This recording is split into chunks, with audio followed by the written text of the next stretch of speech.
Welcome to my backyard. I've moved the NFT system out here and propped it up against the back wall. There I'm bringing along some tomato plants and growing some strawberries and things like that.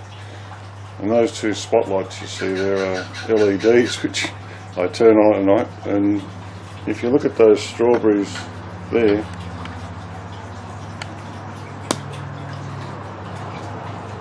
they're a lot bigger than the strawberries that are over there.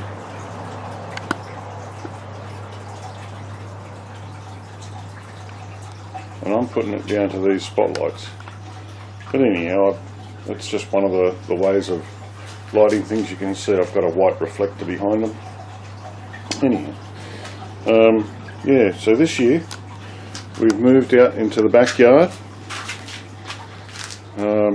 That's the Dutch bucket system over there, which you can see the reservoir down there in the corner. I've changed to a 160 litre reservoir. I was going to put it subsurface, but in the position that it is, I can't get it down there past the foundations of the house. So what I'm going to have to do is bring some insulation up. And I've actually built the Dutch bucket system into the garden. We'll just walk over there. As usual, I've added a purge valve to the reservoir so I can pump out the system quite easily whenever I want. Yeah, the Dutch buckets. This year I've built it on a ladder frame instead of just plain old planks. Basically there's two 35mm by 70mm pieces of pine with a bunch of just pine bits tacked to the top of it. Those gaps there leave me room for any spillages to just go down on the ground.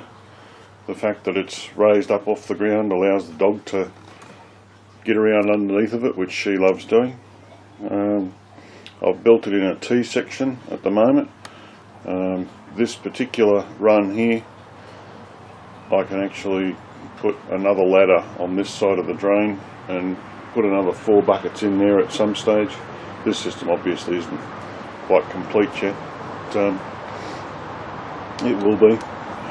In the middle of each of the Dutch buckets for spaces, I'm using the self-watering containers built on the same plan as Rob Bob from up in Brisbane.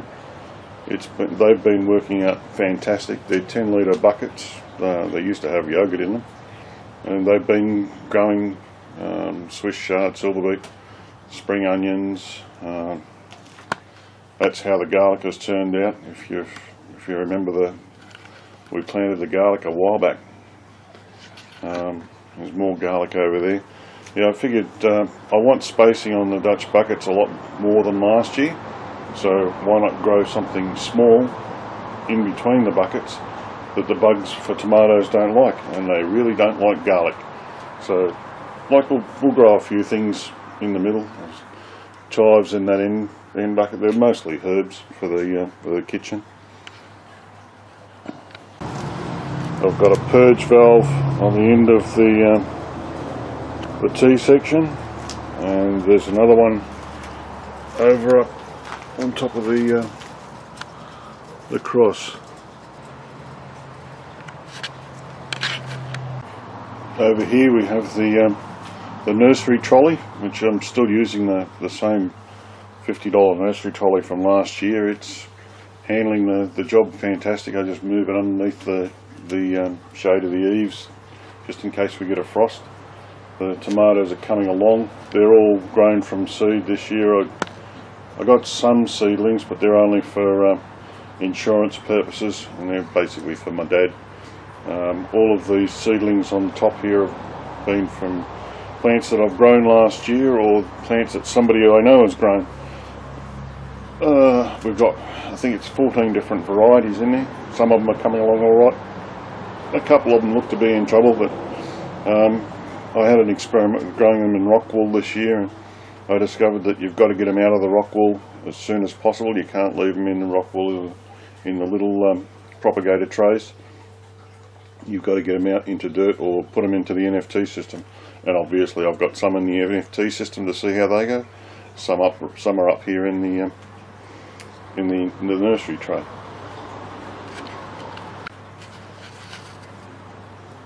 This year I've gone for a slightly different pattern on my inner buckets for the drain holes.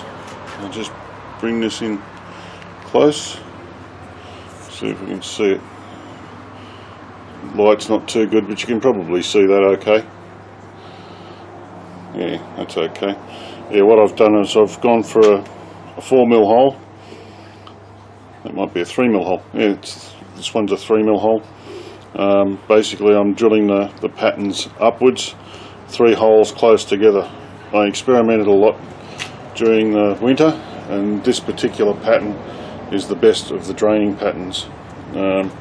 You can see here the old pattern that I had, which was 5mm holes, which were low down and horizontal. Now they tended to get a few roots come out of them, so I figure the smaller holes vertically will reduce that a bit. And I've recycled this bucket. The easy way is just put some double-sided tape across the old holes. I mean, if it leaks a bit, who cares? It's a drain bucket, so like it doesn't really matter. But not double-sided tape, fibre reinforced tape. I've used this on cars before. It'll hold 200-mile-an-hour winds. It'll hold for a couple of years out in the weather, so I figure it'll handle a Dutch bucket. But anyhow, I've recycled this bucket, and the short white buckets are going to go in the best producing of my old buckets, which are these green coloured ones. All the green coloured ones produced the better crop last year. The black buckets that are over there are taller, and they're about 25% larger. They didn't produce as well as the green buckets, so what I've done this year is I've put them in the best position where the plants will get the most sun, and I've used half inner black buckets and half inner white buckets, and we'll see how all that goes. It's just one of the things that I'm trying. If they don't produce this year, then I'll be discarding them and going to the green outer bucket with the white inner bucket exclusively.